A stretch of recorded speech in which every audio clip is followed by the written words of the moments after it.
Hey, how you doing? This is Peter here with the McKernan Group. I want to talk to you a little bit about the first quarter and how we finished out and what we're kind of looking for the next quarter and the next 3 quarters of 2022.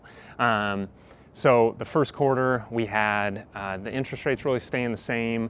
They were going up a little bit, and then right at the tail end of the quarter, they shot up. And we're still having a really small amount of inventory on the market, which is pushing that days on market still to that 15 to 16 day range, maybe 17 day range.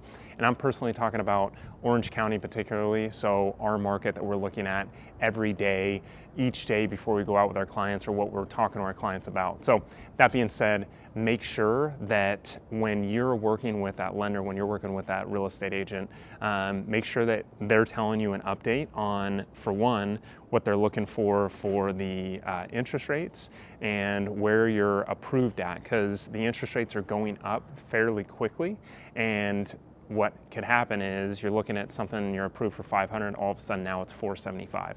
So make sure you're in contact with that lender and they're giving you an update for what you're approved for, where you should be, and ultimately what they're thinking in the next couple of weeks where you'll be at with an interest rate and the approval. And every time you go make an offer, get an update from the lender on where you're at, so they're aware, your agent's aware, and then maybe if you're making an offer above asking, it may be to the point where you're priced out just because the interest rate has gone up.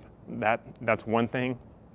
And the second thing, like I talked about before, that lack of inventory, it's still really pushing down on ultimately the buyers trying to get into a home. So the demand is still very, very high and the prices are still going to appreciate.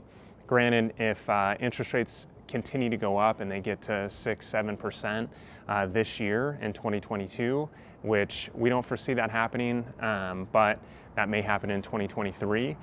So just be aware that as they go up, it's going to put ultimately pressure on the buyers for being priced out, and then sellers looking to sell for a little bit less just because they're not able to capture as much money, because there's not as much money out there, because those interest rates increasing are going to ultimately put that mortgage higher than what that person can afford. So things to think about, especially for going into the second quarter of 2022.